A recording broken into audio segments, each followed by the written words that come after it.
ଆସୁଛି ଭୟଙ୍କର ତଥା ବିରଳ ଚନ୍ଦ୍ରଗ୍ରହଣ। ଚଳିତ ବର୍ଷର ପ୍ରଥମ ଚନ୍ଦ୍ରଗ୍ରହଣ ଲାଗିବା ପାଇଁ ଯାଉଅଛି 3 ମାର୍ଚ୍ଚ 2026 ମଙ୍ଗଳବାର ଦିନ, ମାନେ ଫାଲ୍ଗୁନ ପୂର୍ଣ୍ଣିମା ଦିନ ବା ଦୋଳ ପୂର୍ଣ୍ଣିମା ଦିନ କେତୁଗ୍ରସ୍ତ ଚନ୍ଦ୍ରଗ୍ରହଣ ପଡ଼ିବା ପାଇଁ ଯାଉଅଛି। ଏହି ଦିନ ଦୋଳ ପୂର୍ଣ୍ଣିମା ମଧ୍ୟ ପଡ଼ୁଅଛି। ଅନେକ ଲୋକଙ୍କ ମଧ୍ୟରେ ଦ୍ୱନ୍ଦ୍ୱ ଥିବ କି ଚଳିତ ବର୍ଷର ଏହି ପ୍ରଥମ ଚନ୍ଦ୍ରଗ୍ରହଣ ପାଳନୀୟ ନା ନୁହେଁ। ଗୋଟିଏ କଥା ସ୍ପଷ୍ଟ କରିଦେଉଛୁ ଯେ ଏହି 3 ମାର୍ଚ୍ଚ ମଙ୍ଗଳବାରକୁ ଲାଗିବାକୁ ଯାଉଥିବା ଦୋଳ ପୂର୍ଣ୍ଣିମାକୁ ଚନ୍ଦ୍ରଗ୍ରହଣ ସମ୍ପୂର୍ଣ୍ଣ ରୂପେ ଓଡ଼ିଶାରେ ପାଳନୀୟ ହେବ। କାହିଁକି ନା ଏହା ଓଡ଼ିଶା ସମେତ ପୁରା ଭାରତ ବର୍ଷରେ ଦୃଶ୍ୟମାନ ହେବ। ଏହା ସହିତ ଏହା କେତୁଗ୍ରସ୍ତ ଚନ୍ଦ୍ରଗ୍ରହଣ ପଡ଼ୁଅଛି ଏବଂ ଏହି ଚନ୍ଦ୍ରଗ୍ରହଣରେ ହାଣ୍ଡି ଛାଡ଼ ବା ପାକତ୍ୟାଗ ସୁନିଶ୍ଚିତ କରାଯିବ। ତେବେ ଆଜିର ଏହି ଭିଡ଼ିଓରେ ଆମେ ଆଲୋଚନା କରିବା କି 3 ମାର୍ଚ୍ଚରେ ଲାଗିବାକୁ ଯାଉଥିବା ଚନ୍ଦ୍ରଗ୍ରହଣର ସ୍ପର୍ଶ ସମୟରୁ ନେଇକରି ମୋକ୍ଷ ପ୍ରାପ୍ତିର ସମୟ କେତେବେଳେ ରହିଅଛି, ଓଡ଼ିଶାରେ କେଉଁ ସମୟରେ ଦୃଶ୍ୟମାନ ହେବ, ସୂତକ ସମୟ, ପାକ ନିଷେଧର ସମୟ ବା ହାଣ୍ଡି ଛାଡ଼ର ସମୟ କେତେବେଳୁ ଆରମ୍ଭ କରାଯିବ, ଏଥିସହିତ କେଉଁ କାର୍ଯ୍ୟ କରିବା ଶୁଭ ଅଟେ ଏବଂ କେଉଁ କାର୍ଯ୍ୟ କରିବା ଅଶୁଭ ଅଟେ, ଗର୍ଭବତୀ ମହିଳାମାନେ କିପରି ସାବଧାନ ରହିବା ଉଚିତ ଏବଂ ହୋଲି ପର୍ବ କିପରି ପାଳନ କରିବେ, ଯାହାକି ପାଞ୍ଜିରୁ ସଂଗୃହୀତ ନିର୍ଭୁଲ ଗଣନା ଅଟେ, ଏବଂ କେଉଁ ବ୍ୟକ୍ତି ବିଶେଷଙ୍କ ଉପରେ ଚନ୍ଦ୍ରଗ୍ରହଣର ଶୁଭ ପ୍ରଭାବ ପଡ଼ିବା ପାଇଁ ଯାଉଅଛି ଏବଂ କେଉଁ ବ୍ୟକ୍ତି ବିଶେଷଙ୍କ ଉପରେ ଏହି ଚନ୍ଦ୍ରଗ୍ରହଣର ଅଶୁଭ ପ୍ରଭାବ ପଡ଼ିବା ପାଇଁ ଯାଉଅଛି, ଏହି ସମସ୍ତ ବିଷୟରେ ଆଜି ଆମେ ବିସ୍ତାର ଭାବରେ ଆଲୋଚନା କରିବା। ଆପଣଙ୍କୁ ଗୋଟିଏ ଅନୁରୋଧ, ଆପଣଙ୍କର ଫାଇଦା ପାଇଁ ଏହି ଭିଡ଼ିଓଟିକୁ ଶେଷ ପର୍ଯ୍ୟନ୍ତ ନିଶ୍ଚୟ ଦେଖନ୍ତୁ। ଏହା ପୂର୍ବରୁ ଏହି ଭିଡ଼ିଓଟିକୁ ଲାଇକ୍ କରି କମେଣ୍ଟ ବକ୍ସରେ ଜୟ ଜଗନ୍ନାଥ ହର ହର ମହାଦେବ ଅବଶ୍ୟ ଲେଖନ୍ତୁ ଏବଂ କମେଣ୍ଟ ବକ୍ସରେ ଆପଣଙ୍କ ରାଶିକୁ ଲେଖିବାକୁ ଜମାରୁ ଭୁଲିବେନି। ଆଜ୍ଞା ହଁ ବନ୍ଧୁଗଣ, 3 ମାର୍ଚ୍ଚ 2026 ଫାଲ୍ଗୁନ ମାସ ଶୁକ୍ଳପକ୍ଷ ପୂର୍ଣ୍ଣିମା ତିଥି ଦିନ, ମାନେ ମଙ୍ଗଳବାର ଦିନ ଘଟିବାକୁ ଯାଉଅଛି ଚଳିତ ବର୍ଷର ପ୍ରଥମ ଚନ୍ଦ୍ରଗ୍ରହଣ। ବନ୍ଧୁଗଣ, ଗ୍ରହଣ ହେଉ ବା ପରାଗ ହେଉ, ଏହାର ପ୍ରଭାବ ଜୀବଜଗତ ଉପରେ ପଡ଼ିଥାଏ, ରାଶି ନକ୍ଷତ୍ର ଉପରେ ପଡ଼ିଥାଏ, ସମ୍ପୂର୍ଣ୍ଣ ପୃଥିବୀ ଉପରେ ପଡ଼ିଥାଏ, ସମସ୍ତ ସଂସାର ଉପରେ ଏହି ଗ୍ରହଣର ପ୍ରଭାବ ପଡ଼ିଥାଏ। ତେବେ ଚଳିତ ବର୍ଷର ଏହି ପ୍ରଥମ ଚନ୍ଦ୍ରଗ୍ରହଣ ସମ୍ପୂର୍ଣ୍ଣ ଭାରତରେ ଦୃଶ୍ୟମାନ ହେବା ସହିତ ସମ୍ପୂର୍ଣ୍ଣ ଓଡ଼ିଶାରେ ମଧ୍ୟ ଦୃଶ୍ୟମାନ ହେବ ଏବଂ ଏହି ଗ୍ରହଣରେ ହାଣ୍ଡି ଛାଡ଼ ବା ପାକ ନିଷେଧ ସୁନିଶ୍ଚିତ କରାଯିବ। ସାଧାରଣତଃ ଚନ୍ଦ୍ରଗ୍ରହଣ ଲାଗିବାର 9 ଘଣ୍ଟା ବା 3 ପ୍ରହର ପୂର୍ବରୁ ଏବଂ ସୂର୍ଯ୍ୟପରାଗ ଲାଗିବାର 12 ଘଣ୍ଟା ବା 4 ପ୍ରହର ପୂର୍ବରୁ ପାକ ନିଷେଧ ବା ହାଣ୍ଡି ଛାଡ଼ କରାଯାଇଥାଏ। ଏହି ସମୟକୁ ଆମେ ସୂତକ ସମୟ କହିଥାଉ, ହାଣ୍ଡି ଛାଡ଼ର ସମୟ କହିଥାଉ। ଯେହେତୁ ଏହା ଚନ୍ଦ୍ରଗ୍ରହଣ ଲାଗିବା ପାଇଁ ଯାଉଅଛି, ତାହେଲେ 9 ଘଣ୍ଟା ପୂର୍ବରୁ ହାଣ୍ଡି ଛାଡ଼ ବା ପାକ ନିଷେଧ କରାଯିବ। ତେବେ ଏହି ଚନ୍ଦ୍ରଗ୍ରହଣର ସୂତକ ସମୟ ବା ପାକ ନିଷେଧ ବା ହାଣ୍ଡି ଛାଡ଼ର ସମୟ ହେଉଛି 3 ମାର୍ଚ୍ଚ 2026 ମଙ୍ଗଳବାର ପ୍ରାତଃ 6:20 ଆରମ୍ଭ ହେବ ଏବଂ ଏହା ସନ୍ଧ୍ୟା 6:47 ପର୍ଯ୍ୟନ୍ତ ରହିବ। ମାନେ 3 ମାର୍ଚ୍ଚ 2026 ମଙ୍ଗଳବାର ଦିନ ପ୍ରାତଃ 6:20ରୁ ଆପଣ ପାକ ନିଷେଧ କରିବେ ଏବଂ ସେହିଦିନ 6:47 ପର୍ଯ୍ୟନ୍ତ ଆପଣ ପାକ ନିଷେଧ କରିବେ। ଏହି ସମୟ ମଧ୍ୟରେ ଆପଣ ସମ୍ପୂର୍ଣ୍ଣ ଭୋଜନ, ଦେବନୀତି ଏବଂ ରନ୍ଧନ କାର୍ଯ୍ୟକୁ ସମ୍ପୂର୍ଣ୍ଣ ରୂପେ ବାରଣ କରିବେ। ତ ଆପଣ 3 ମାର୍ଚ୍ଚ ମଙ୍ଗଳବାର ଦିନ ପ୍ରାତଃ 6:20 ପୂର୍ବରୁ ଆପଣ ଯାହା ବି କିଛି ଖାଇବା କଥା ଖାଇନେବେ ଏବଂ ସମସ୍ତ ଦେବନୀତିକୁ ସାରିବା ପାଇଁ ଚେଷ୍ଟା କରିବେ।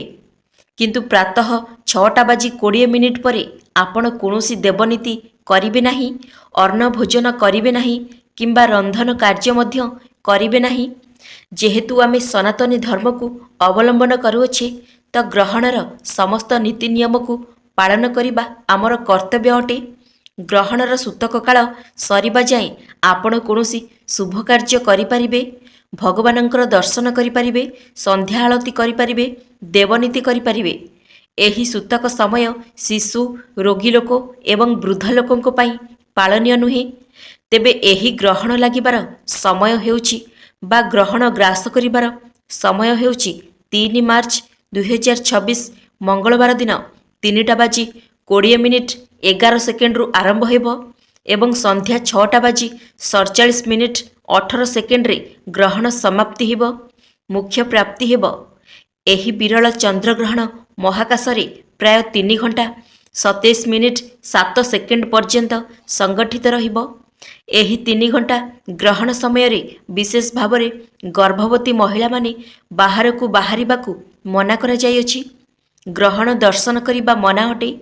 ଯଦି କୌଣସି ସ୍ତ୍ରୀ ଗର୍ଭବତୀ ଥାଏ, ଯଦି ସେମାନେ ଗୋଟିଏ ନଡ଼ିଆକୁ ନିଜ କୋଳରେ ରଖି ଶୁଅନ୍ତି, ତେବେ ସେମାନଙ୍କର ଗର୍ଭଜନିତ କୌଣସି କଷ୍ଟ ରହିନଥାଏ। ସେମାନଙ୍କର ଶିଶୁ ଉପରେ କୌଣସି ବି କୁପ୍ରଭାବ ପଡ଼ିନଥାଏ। ଗର୍ଭସ୍ଥ ଶିଶୁ ସୁରକ୍ଷିତ ରହିଥାଏ। ଜ୍ୟୋତିଷ ଶାସ୍ତ୍ର ମତରେ ଏହି ଚନ୍ଦ୍ରଗ୍ରହଣ ପ୍ରଭାବରୁ ଗ୍ରହ ଏବଂ ନକ୍ଷତ୍ରମାନଙ୍କର ସ୍ଥାନରେ ବହୁତ ବଡ଼ ପରିବର୍ତ୍ତନ ହେବା ପାଇଁ ଯାଉଅଛି। ଯେହେତୁ ଏହା କେତୁଗ୍ରସ୍ତ ଚନ୍ଦ୍ରଗ୍ରହଣ ଲାଗିବା ପାଇଁ ଯାଉଅଛି, ତ ଏହାର ସିଧା ପ୍ରଭାବ ରାଶିଚକ୍ରରେ ଥିବା 12 ଗୋଟି ରାଶିମାନଙ୍କ ଉପରେ ସିଧା ପ୍ରଭାବ ପଡ଼ିବା ପାଇଁ ଯାଉଅଛି ଏବଂ ଗ୍ରହମାନଙ୍କର ଚଳନ କାରଣରୁ କିଛି ରାଶିର ବ୍ୟକ୍ତିବିଶେଷମାନଙ୍କ ଉପରେ ଏହି ଗ୍ରହଣର ଅଶୁଭ ପ୍ରଭାବ ପଡ଼ୁଥିବା ବେଳେ ଆଉ କିଛି ରାଶିମାନଙ୍କ ଉପରେ ଏହି ଗ୍ରହଣର ଶୁଭ ପ୍ରଭାବ ମଧ୍ୟ ପଡ଼ିବା ପାଇଁ ଯାଉଅଛି। ତେବେ ରାଶିଚକ୍ରରେ ଥିବା 12 ଗୋଟି ରାଶି ମଧ୍ୟରୁ କେବଳ 8 ଗୋଟି ଏମିତି ରାଶି ଅଛନ୍ତି ଯେଉଁମାନଙ୍କ ଉପରେ ଏହି ଚନ୍ଦ୍ରଗ୍ରହଣର ଶୁଭ ପ୍ରଭାବ ପଡ଼ିବା ପାଇଁ ଯାଉଅଛି। ଏମାନଙ୍କ ପାଇଁ ଚନ୍ଦ୍ରଗ୍ରହଣ ଦେଖିବା ଅତ୍ୟନ୍ତ ଶୁଭ ଅଟେ। ସେହି ରାଶିଗୁଡ଼ିକ ହେଉଛନ୍ତି ମେଷ ରାଶି, ମିଥୁନ ରାଶି, କର୍କଟ ରାଶି, ସିଂହ ରାଶି, ତୁଳା ରାଶି, ବିଛା ରାଶି, ଧନୁ ରାଶି, ମକର ରାଶି ଏବଂ ମୀନ ରାଶି। ଏହି 9 ଗୋଟି ରାଶିମାନଙ୍କ ପାଇଁ ଚଳିତ ବର୍ଷର ଏହି ପ୍ରଥମ ଚନ୍ଦ୍ରଗ୍ରହଣ ଅତ୍ୟନ୍ତ ଶୁଭ ରହିବ। ଏହି 9 ଗୋଟି ରାଶିର ବ୍ୟକ୍ତିବିଶେଷମାନେ ଗ୍ରହଣ ଦେଖିବା ଦ୍ୱାରା ଅତ୍ୟନ୍ତ ଶୁଭ ଫଳର ପ୍ରାପ୍ତି କରିବେ ଏବଂ ଆଉ 3 ଗୋଟି ରାଶିମାନଙ୍କ ପାଇଁ ଚନ୍ଦ୍ରଗ୍ରହଣ ଅଶୁଭ ଫଳ ପ୍ରଦାନ କରିବ। ଏମାନଙ୍କୁ ଗ୍ରହଣ ଦେଖିବା ଅଶୁଭ ଅଟେ ଏବଂ ସେହି ରାଶିଗୁଡ଼ିକ ହେଉଛନ୍ତି ବୃଷ ରାଶି, କନ୍ୟା ରାଶି ଏବଂ କୁମ୍ଭ ରାଶି। ଏହି 3 ଗୋଟି ରାଶିର ବ୍ୟକ୍ତିବିଶେଷ ପାଇଁ ଗ୍ରହଣ ଦେଖିବା ଅଶୁଭପଦ ଅଟେ। ଏହି 3 ଗୋଟି ରାଶିର ବ୍ୟକ୍ତିବିଶେଷମାନେ ଗ୍ରହଣ ସମୟରେ ଭଗବାନ ଶିବଙ୍କର ଆରାଧନା କରନ୍ତୁ ଏବଂ ମହାମୃତ୍ୟୁଞ୍ଜୟ ମନ୍ତ୍ରର ପାଠ କରନ୍ତୁ। ଆପଣଙ୍କୁ ଅତ୍ୟନ୍ତ ଶୁଭଫଳର ପ୍ରାପ୍ତି ହେବ। ବନ୍ଧୁଗଣ, ଏହି ଗ୍ରହଣ ସମୟ ଗର୍ଭବତୀ ମହିଳାମାନଙ୍କ ପାଇଁ ଅତ୍ୟନ୍ତ ଅଶୁଭ ହୋଇଥିବାରୁ, ବହୁତ ସମ୍ବେଦନଶୀଳ ହୋଇଥିବାରୁ ସେମାନଙ୍କୁ ସାବଧାନ ରହିବା ସହିତ ସେମାନଙ୍କୁ ଗ୍ରହଣ ଦେଖିବା ପାଇଁ ମଧ୍ୟ ବାରଣ କରାଯାଇଅଛି। ଗ୍ରହଣ ଲାଗିବା ସମୟରେ ଗର୍ଭବତୀ ମହିଳାମାନେ କୌଣସି ଜିନିଷ କଟାକଟି କିମ୍ବା କୌଣସି କପଡ଼ା ଆଦି ସିଲେଇ କରନ୍ତୁ ନାହିଁ, ନଚେତ୍ ଏହାର ସିଧା ପ୍ରଭାବ ଗର୍ଭରେ ଥିବା ଶିଶୁ ଉପରେ ସିଧାସଳଖ ପଡ଼ିଥାଏ।